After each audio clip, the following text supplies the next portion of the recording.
He would put all sorts of like weird hidden meaning into all of his movies. Like a thing was never just a thing. That sentence, casually dropped on a podcast, opens the door to one of the darkest and most dangerous interpretations in Hollywood history.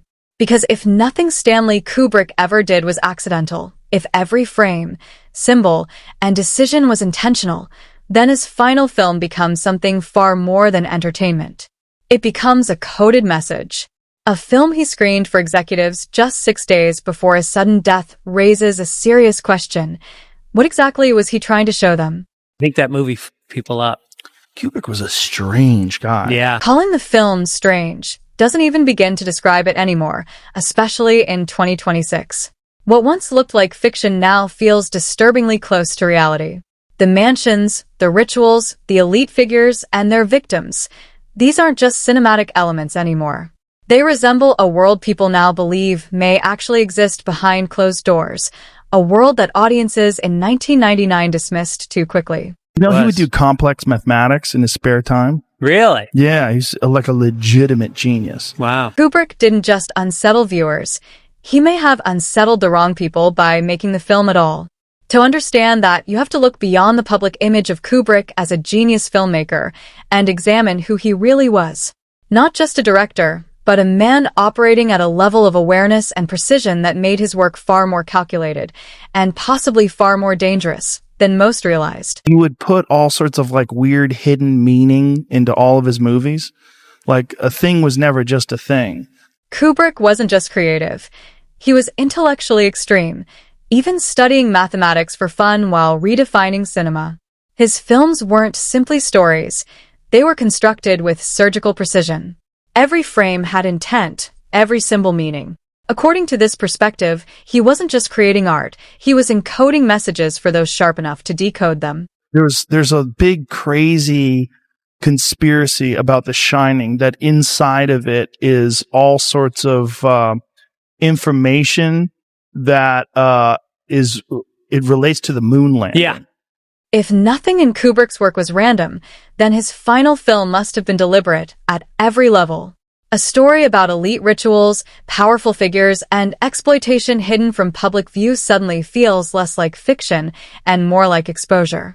And interestingly, before diving into that film, some discussions point elsewhere first, to older theories that may reveal a pattern in Kubrick's work. This conspiracy theory about him directing the moon landing was that he was doing it at the same time he was doing 2001. So because he was faking this space movie, 2001: A Space Odyssey, that they used him to fake the moon landing footage. One long-standing theory suggests Kubrick was involved in filming a staged version of the Apollo moon landing. The logic centers on his technical capabilities during 2001: A Space Odyssey, where he demonstrated unmatched ability to simulate space. Whether true or not, the theory highlights something important: Kubrick's proximity to powerful institutions and secretive systems. It's one of my favorite all-time conspiracies because it's so strange that we never went back. That theory goes further, claiming Kubrick hid a confession within The Shining through symbols like Room 237, Apollo references, and visual patterns. Whether someone believes this or not isn't the key point. The real takeaway is the pattern of embedding hidden meanings into his films, suggesting deeper layers beneath the surface. 7 trips, 6 successful, where they went to the moon and back. And every space flight since then has been like near Earth orbit. Mm-hmm. You know, everything is like, just a few miles up. What matters most is the idea that Kubrick had connections, or at least insight, into systems of power that operate behind the scenes.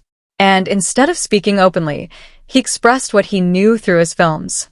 If he encoded something as massive as the moon landing theory into one film, then it raises a bigger question. What did he encode into his final film? And he would put all sorts of like weird hidden meaning into all of his movies. Like a thing was never just a thing. The discussion shifts to how people often ignore inconsistencies when official narratives feel easier to accept. Kubrick's final film was labeled confusing and slow, but that label may have discouraged deeper analysis. The moment you start questioning it, the film begins to transform into something far more complex and possibly revealing. Were you ever on the in the camp of the moon landing was fake? For years. Yeah. Yeah. It's one of my favorite all-time conspiracies because it's so strange that we never went back. I abandoned it because I don't know anything about astrophysics or space travel or any of that stuff. And the people that do think it's real. At its surface, the film follows a wealthy doctor who stumbles into a secret ritual involving powerful elites. But beneath that story lies something darker. Kubrick didn't simply adapt the original novel. He altered key elements, turning a chaotic party into a structured ritual with hierarchy, symbolism, and unsettling detail. The suggestion is that this wasn't imagination. It may have been inspired by something real. Kubrick was a strange guy. Yeah. Do you know he would do complex mathematics in his spare time? Really? Yeah, he's like a legitimate genius. Wow. The title itself, Eyes Wide Shut, reflects a deeper concept: willful blindness. People see but choose not to understand. Kubrick may have been pointing directly at the audience, suggesting that the truth is visible, but ignored because it's uncomfortable or difficult to process. I think it pushed her over the edge. I think that movie people up. The renewed attention comes from modern conversations that revisit Kubrick's work with fresh eyes.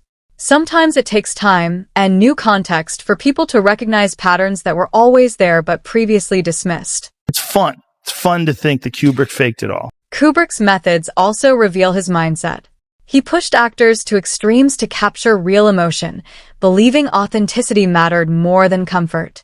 That same philosophy likely carried into what he chose to include in his films: real ideas, real fears, and possibly real systems. You would put all sorts of like weird hidden meaning into all of his movies. Like a thing was never just a thing. The idea comes full circle. If Kubrick encoded real knowledge into his work, then his final film may have been his most direct message. A warning, perhaps. A story not about imagination, but about reality hidden in plain sight. And the timing of his death only deepens the mystery. In the end, the claim isn't that Kubrick's films disturbed audiences. It's that they may have disturbed the people who recognize themselves within them.